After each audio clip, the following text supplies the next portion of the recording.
من الشيطان الرجيم. بسم الله الرحمن الرحيم. وَإِذْ نَجَّيْنَاكُمْ مِنْ آلِ فِرْعَوْنَ يَسُومُونَكُمْ سُوءَ الْعَذَابِ يُذَبِّحُونَ أَبْنَاءَكُمْ وَيَسْتَحْيُونَ نِسَاءَكُمْ وَفِي ذَلِكُمْ بَلَاءٌ مِّن رَّبِّكُمْ عَظِيمٌ. وَإِذْ فَرَقْنَا بِكُمُ الْبَحْرَ فَأَنجَيْنَاكُمْ وَأَغْرَقْنَا آلَ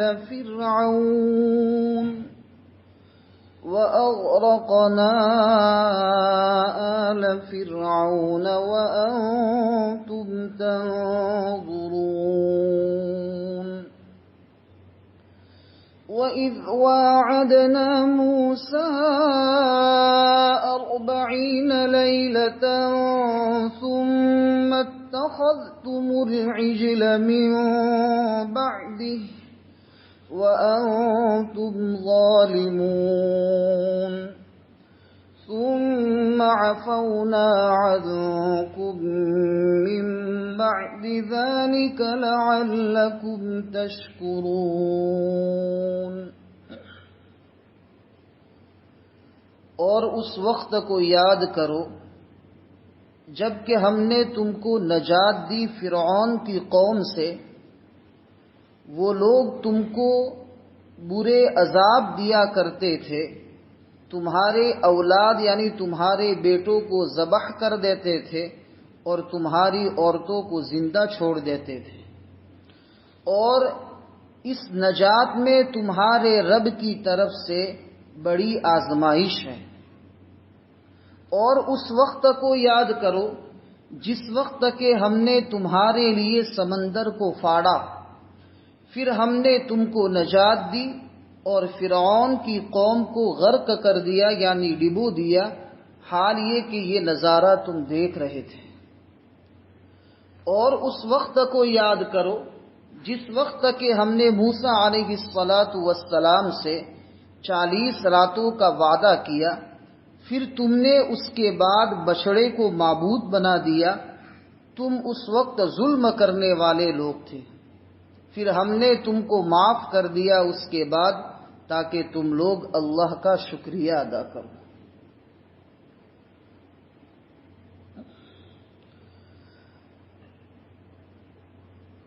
بنی اسرائیل کا ذکر ہے.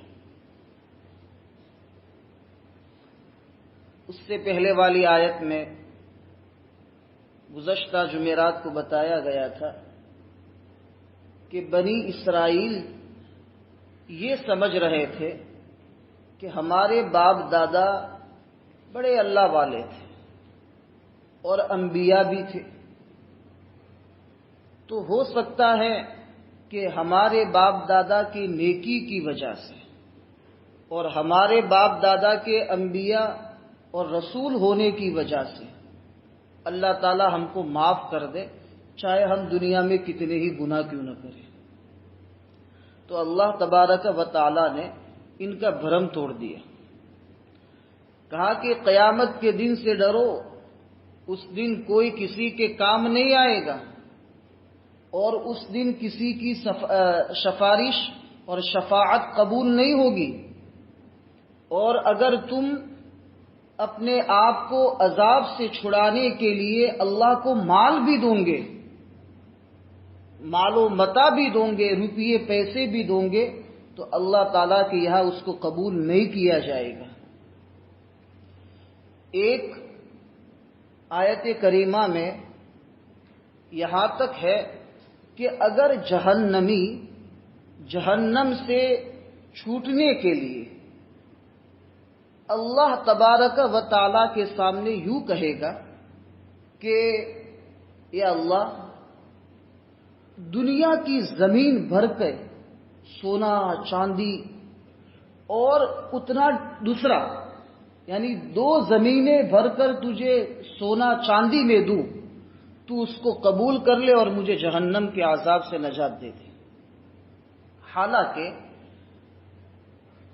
آخرت میں جانے کے بعد دنیا کی زمین کے برابر سونا دینے کا کوئی تصور ہے ہی نہیں، لیکن اللہ تعالیٰ فرماتے ہیں کہ تیرا 1 پیسہ بھی اور اس سے کئی گنا زیادہ جو تو کہہ رہا ہے اگر دے گا تو قبول نہیں کیا جائے گا، ما تقبل منہ، اس کی طرف سے قبول نہیں کیا جائے گا۔ اس کا مطلب یہ ہوا کہ آخرت میں تم کوئی بھی درخواست کرو اپنے آپ کو جہنم کے عذاب سے بچانے کے لیے، کوئی درخواست قبول نہیں ہوگی۔ تو گویا کہ بنی اسرائیل کو یہ سبق دیا جا رہا ہے، اور بنی اسرائیل کے واسطے سے امت محمدیہ کو یہ سبق دیا جا رہا ہے کہ آخرت کی تیاری کے اندر اپنے ماں باپ پر اور اپنے بزرگوں پر اور خاندان کے لوگوں پر بھروسہ کر کے بیٹھ جانا اور یہ سوچ لینا کہ ان کی نیکی کی وجہ سے ہم بخش دیے جائیں گے، یہ سراسر دھوکہ ہے، یہ سراسر دھوکہ ہے۔ تو اب آگے جو اللہ تعالیٰ بیان فرما رہے ہیں، جو آیات ابھی تلاوت کی گئی، اس میں ہر آیت میں مختلف واقعات کی طرف اشارہ ہے۔ پہلی آیت ہے کہ اللہ تعالیٰ فرماتے ہیں کہ نعمتوں کو تو تم دیکھو، اللہ تعالیٰ کی جو نعمتیں تم پر تھی اس کا تو تصور کرو کہ اللہ نے تم کو کیسی کیسی نعمتوں سے نوازا اور کیسی کیسی مصیبتوں سے نکالا۔ تو حق تو یہ تھا کہ تم خود اپنے آپ کو اللہ کی اطاعت پر ڈال دیتے، چہ جائے کہ تم نے اپنے باپ داداؤں کی نیکی کے اوپر بھروسہ کر لیا۔ تم کو اللہ تبارک و تعالی نے نجات دی فرعون کی قوم سے۔ وہ لوگ کیا کرتے تھے فرعون کی قوم؟ یسومونکم سوء العذاب، برے عذاب دیتے تھے۔ علامہ قرطبی رحمۃ اللہ علیہ نے اس آیت کے ضمن میں لکھا ہے کہ یسومونکم سوء العذاب، برے عذاب دیے جاتے تھے ان کو، وہ عذاب اس طریقے سے کہ بنی اسرائیل کی ٹکڑیاں بنا دی تھی کہ یہ 50 افراد جو ہے یہ 50 بیگھہ زمین میں ہل جوتیں گے، یہ 50 افراد جو کھیتی پک گئی ہے اس کو کاٹیں گے، یہ 50 افراد جو ہے وہ گھر کے فلاں فلاں فرعون کی قوم کے گھر کے جو لوگ ہیں ان کے برتن دھوئیں گے، یہ فلاں قسم کے 50 یہ لوگ ہیں یہ فلاں قسم کی فرعون کی قوم کے لوگوں کے گھروں میں جھاڑو دیں گے۔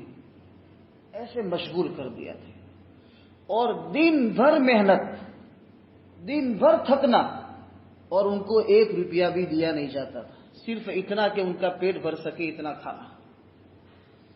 اور فرعون کی قوم کا جس قوم کو کہا جاتا ہے قبطی قوم، فرعون کی قوم سے مراد قبطی قوم، قبطی قوم کا چھوٹا سا بچہ بنی اسرائیل کے بڑی عمر کے آدمی کے اوپر دادا گیری کرتا تھا، کوئی عزت نہیں سماج میں ان کی، قبطیوں کے سامنے ان کا کتنا ہی بڑا آدمی کیوں نہ ہو، بنی اسرائیل کی کوئی عزت نہیں قبطیوں کے سامنے، چھوٹا سا بچہ بھی ان کو ڈراتا تھا، ایسی ذلت تھی۔ اب اللہ تعالیٰ نے ان کو فرعون کی قوم سے نجات دی نا، اور دوسرا عذاب ان کے اوپر یہ تھا کہ فرعون نے بنی اسرائیل کے اندر پیدا ہونے والے بچوں کو قتل کرنے کا حکم دے دیا تھا۔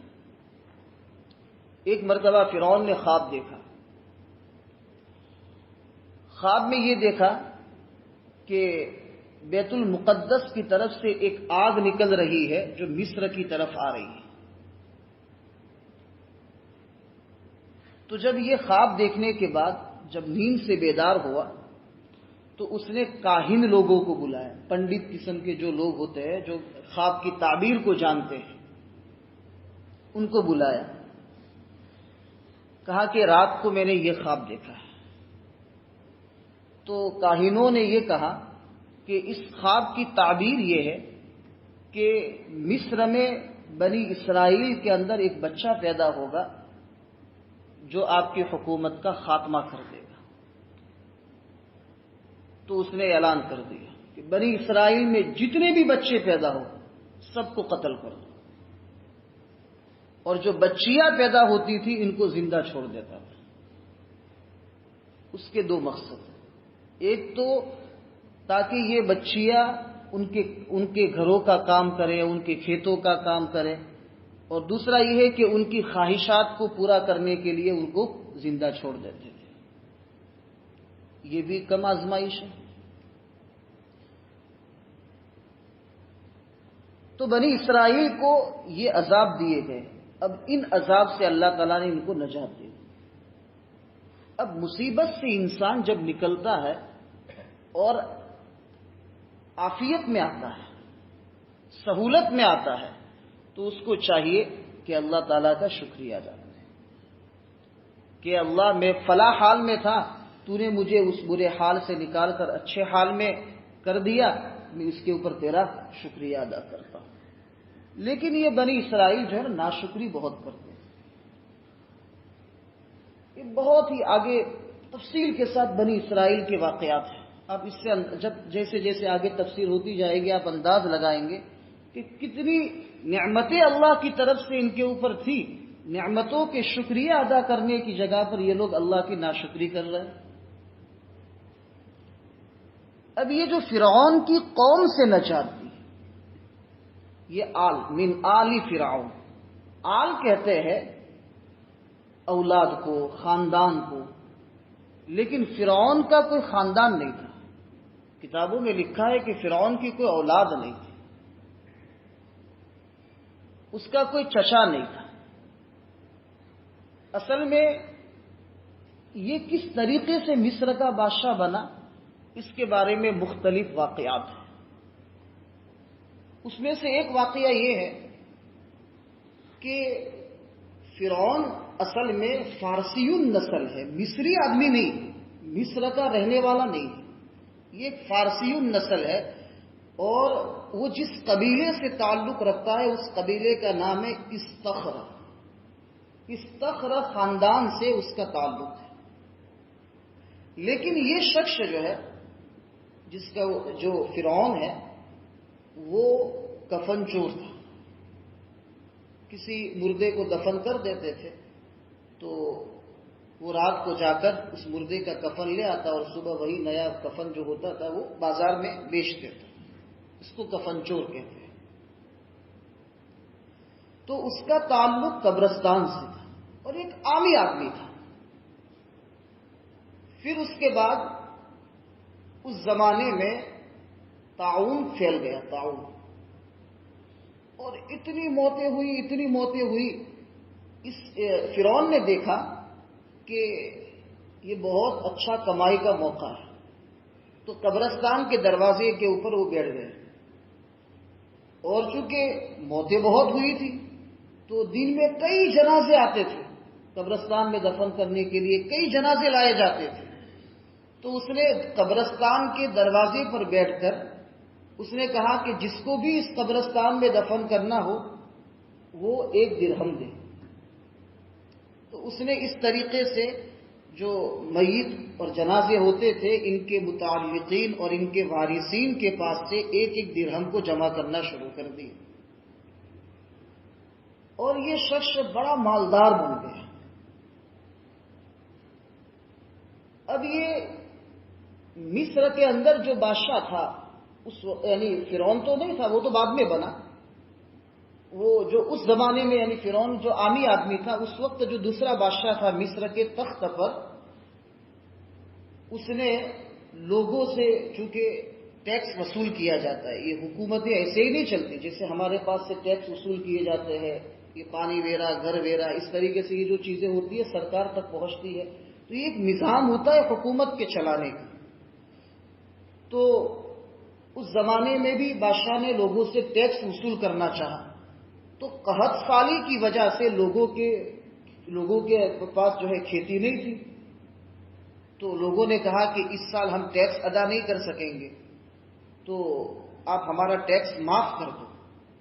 تو حاکم نے کہا کہ ٹیکس اگر میں معاف کر دوں گا تو حکومت کا نظام کیسے چلے گا؟ تو فرعون کو پتا چلا، کہا کہ مصر والے لوگ جو ہے یہ بادشاہ کا ٹیکس ادا کرنے پر قادر نہیں ہے، اس لیے کہ قحط سالی، بارش نہیں ہوئی، کھیتی نہیں ہوئی، تو کہاں سے لائیں گے یہ لوگ؟ تو اس نے جو لوگ تھے مصر کے لوگ، اس کی طرف سے اس نے ٹیکس ادا کر دیا، سب کی طرف سے. تو سب لوگ جو ہے اس کی واہ واہ کرنے لگے اور اس کی سخاوت کی تعریف کرنے لگے اور اس کے اخلاق کو لوگوں کے سامنے بیان کرنے لگے.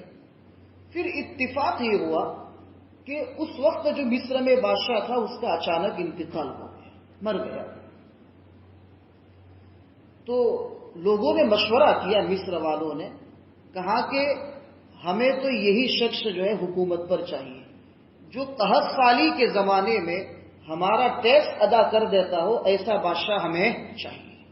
تو اس کو جو ہے حکومت پر بٹھا دیا گیا.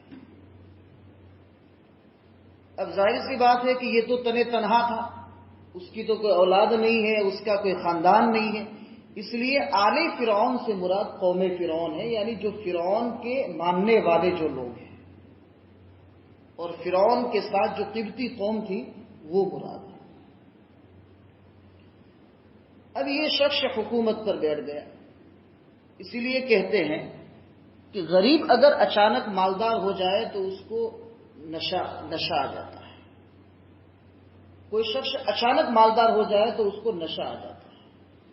یہ بھی اچانک حکومت کے تخت پر بیٹھ گیا تو اس کو بھی نشہ آ گیا.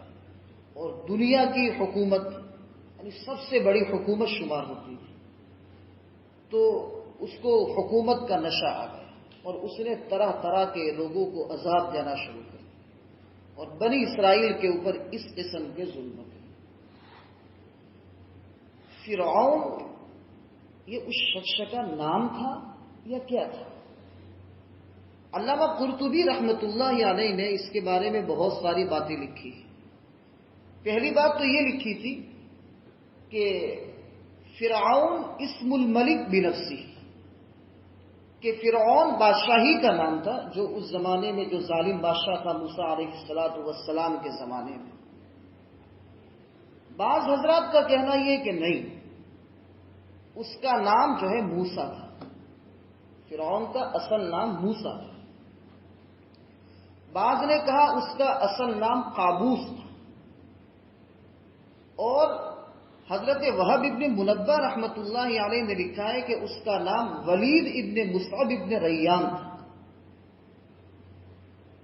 اور فرعون جو کہا جاتا ہے وہ ایک مصر کے بادشاہوں کا لقب ہے، کہ مصر کے تخت پر جو لوگ حکومت کرتے ہیں ان کو فرعون کہا جاتا ہے. جیسے روم کے اوپر، اٹلی کے اوپر حکومت کرنے والے جو بادشاہ ہوتے تھے ان کو قیصر کہا جاتا تھا، اور جو ایران کے اوپر حکومت کرتے تھے ان کو کسرا کہا جاتا تھا. یہ نام نہیں ہے، یہ ایران پر حکومت کرنے والے بادشاہوں کا لقب ہے. اسی طریقے سے مصر پر حکومت کرنے والے جو بھی بادشاہ گزرے ہیں ان کا لقب فرعون ہے. تو فرعون یہ لقب ہے، اصل اس کا نام ہے ولید ابن مصعب ابن ریان. اور ایک وجہ یہ لکھی ہے کہ فرعون کے معنی ہے سرکش.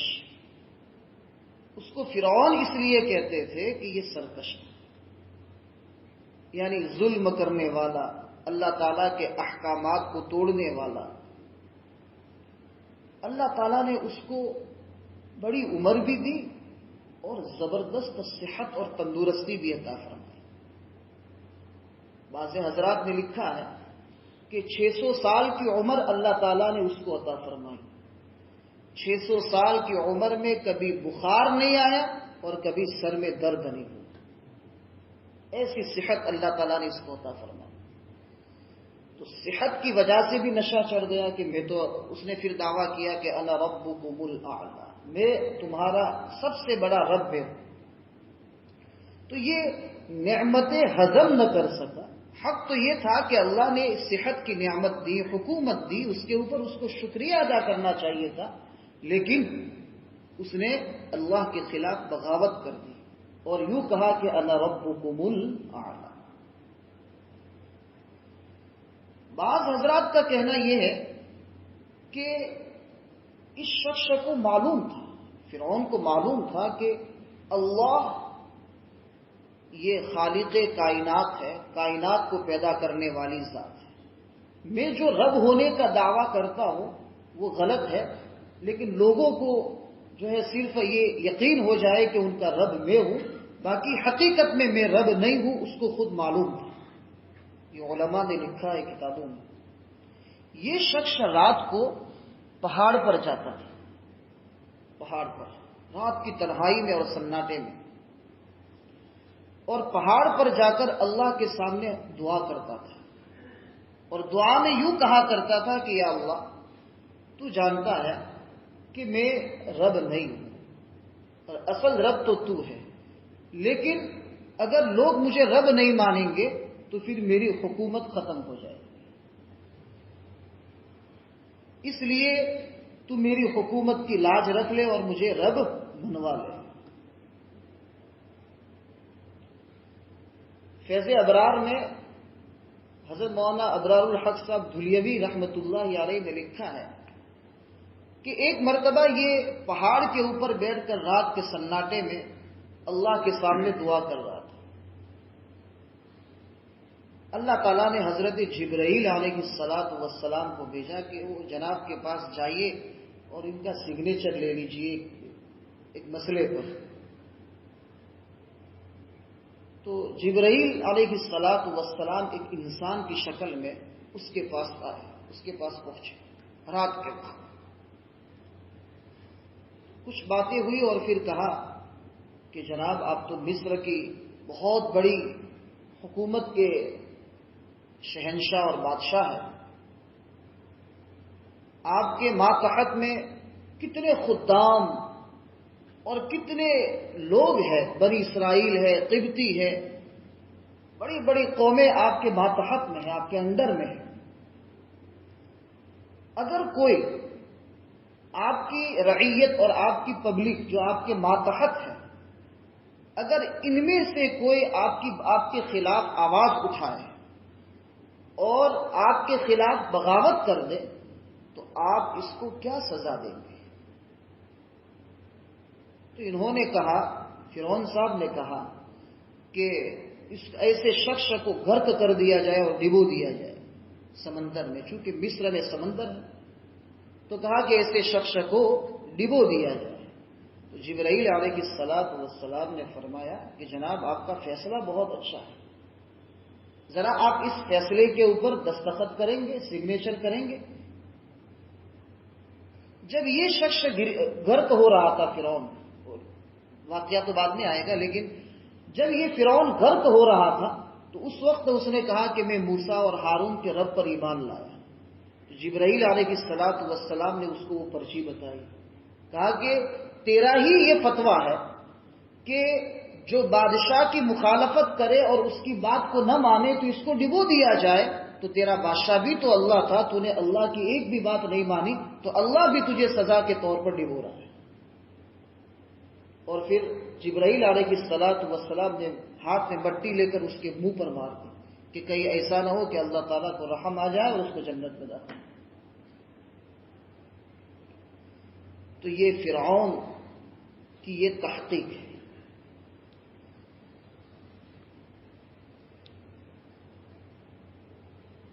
اب یہ جو سخت قسم کے عذاب ان کو دیے جاتے تھے اور ان کے بچوں کو ذبح کر دیا جاتا تھا اور ان کی عورتوں کو زندہ چھوڑ دیا جاتا تھا،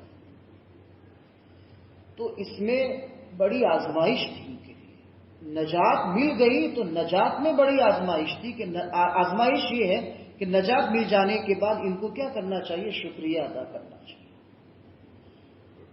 جب فرعون نے یہ حکم جاری کیا کہ بنی اسرائیل میں جتنے بھی بچے پیدا ہو، لڑکے، ان کو قتل کر دیا جائے اور بچیوں کو نہیں، پھر لوگوں نے کہا کہ بادشاہ جناب، اگر بنی اسرائیل کے اندر پیدا ہونے والے لڑکوں کو قتل کر دیا جائے گا تو پھر لوگ بنی اسرائیل میں مرد حضرات کیسے باقی رہیں گے، حالانکہ آنے والے زمانے میں ہمیں ان کی ضرورت پڑے گی، ہمارے کھیتوں میں، ہمارے جو ہے دوسرے کام کاجوں میں ان کی ضرورت پڑے گی۔ تو پھر بادشاہ نے کہا کہ بات صحیح ہے، ایک سال جو پیدا ہو، مثلا 2022 میں جو پیدا ہو ان کو قتل کر دو، اور 2023 میں جو پیدا ہو ان کو زندہ رکھو، پھر 24 والوں کو قتل کر دو، 25 والوں کو زندہ رکھو۔ تو جس سال مصر میں بنی اسرائیل کے لڑکوں کو قتل کرنے کی باری تھی، اسی سال حضرت موسیٰ علیہ السلام پیدا ہوئے، اور جس سال باری نہیں تھی اس سال حضرت ہارون علیہ السلام پیدا ہوئے۔ حضرت موسیٰ علیہ السلام کے ساتھ ایک دوسرا بچہ پیدا ہوا تھا، اس کا نام ہے موسیٰ، اس کا نام بھی موسیٰ ہے، جس کا آگے ذکر آئے گا، جس کو ہم سامری کہتے ہیں، اصل میں اس کا نام بھی موسیٰ تھا۔ یہ دو موسیٰ ایک ہی زمانے ایک ہی وقت میں پیدا ہوئے، یعنی ایک ہی سال میں پیدا ہوئے جس سال بنی اسرائیل کے بچوں کو قتل کرنا تھا۔ لیکن حضرت موسیٰ علیہ السلام کی والدہ نے صندوق میں حضرت موسیٰ علیہ السلام کو پیک کر کے دریا میں ڈال دیا، پھر کہا کہ اللہ کے حوالے۔ اور یہ جو دوسرا موسیٰ تھا جو سامری ہے، اس کو بھی اس کی ماں نے صندوق میں تو نہیں رکھا، لیکن پہاڑ کے گھار کے اندر جو ہے اللہ تعالیٰ نے اس کو، یعنی اس کی ماں نے اس کو وہاں رکھ دیا، کہا کہ اب اس کی قسمت میں بچنا ہوگا تو بچے گا، ورنہ جنگل ہے تو شیر آ کر اس کو کھا جائے گا۔ اس لیے کہ یوں بھی فرعون کے لوگ آئیں گے اور ہمارے سامنے اس کی گردن اڑا دیں گے، اس سے اچھا ہے کہ جنگل میں اس کے ساتھ جو بھی۔ تو جو موسیٰ پہاڑ کی غار میں رکھا ہوا تھا جو بچہ، اللہ تعالیٰ کو اس کے اوپر رحم آیا، کہا کہ یہ بچہ تنے تنہا جنگل میں پہاڑ کی غار میں، تو اللہ تبارک و تعالیٰ نے آسمان سے فرشتے کو بھیجا دودھ لے کر، کہا کہ اس بچے کو دودھ پلاؤ، اور اس کی پرورش ہوئی۔ تو یہ جو پہاڑ والا جو موسیٰ تھا، غار والا، اس کی ماں نے سوچا کہ لاؤ ذرا جا کر دیکھوں تو صحیح میرا بچہ سلامت ہے کہ نہیں ہے۔ تو اس نے وہاں جا کر دیکھا تو اس کا بچہ تو کھیل رہا ہے، اور ماشاءاللہ اس کی بہترین پرورش ہو رہی ہے، اور اس کے جسم میں اضافہ ہوتا جا رہا ہے۔ تو جبرائیل علیہ السلام دودھ لے کر آتے تھے اس کے پاس، اور اس کی پرورش ہو رہی تھی۔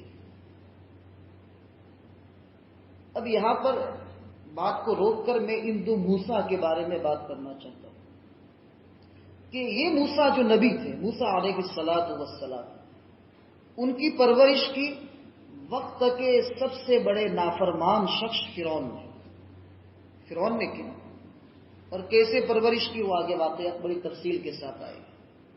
اور وہ موسیٰ جو سامری ہے، اس کی پرورش کی اللہ تعالیٰ نے جبرائیل کے ذریعے سے۔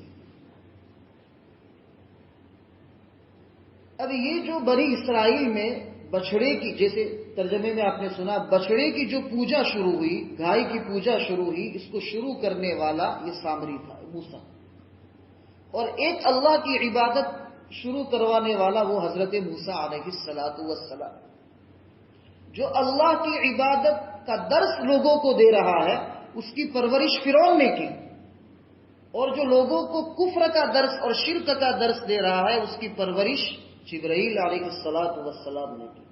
یہ اللہ تعالیٰ کا عجیب نظام ہے۔ علامہ جلال الدین سیوطی رحمۃ اللہ علیہ نے، بلکہ علامہ ساوی رحمۃ اللہ علیہ نے جلالین کے حاشیے میں ایک شعر لکھا ہے، فَمُوسَى الَّذِي رَبَّاهُ جِبْرِيلُ كَانَ كَافِرًا وَمُوسَى الَّذِي رَبَّاهُ فِرْعَوْنُ كَانَ رَسُولًا، کہ وہ موسیٰ کے جس کی تربیت حضرت جبرائیل نے کی وہ کافر بن گیا، اور وہ موسیٰ جس کی تربیت سب سے بڑے کافر نے کی وہ رسول اور نبی بن گیا۔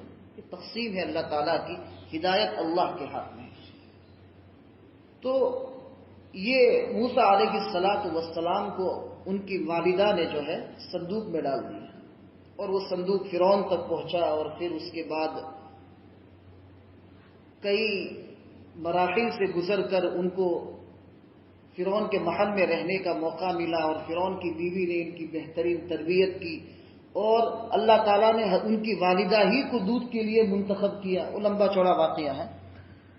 تو یہ عذاب کے بعد یہ عذاب جو ان کے اوپر تھے بنی اسرائیل کے اوپر، ان سے اللہ تعالیٰ نے ان کو کیا دے دی؟ نجات دے دی.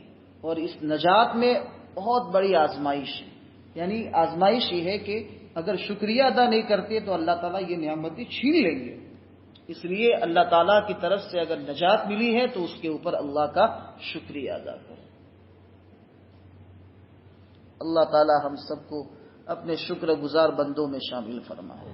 اللہم نور قلوبنا بالقرآن، اللہم زین اخلاقنا بالقرآن، اللہم ادخلنا فی جنت الفردوس بالقرآن، اللہم نجنا من النار بالقرآن، اللہم انفعنا بالآیات والذکر الحکیم. وصلی اللہ تعالی علی النبی الکریم.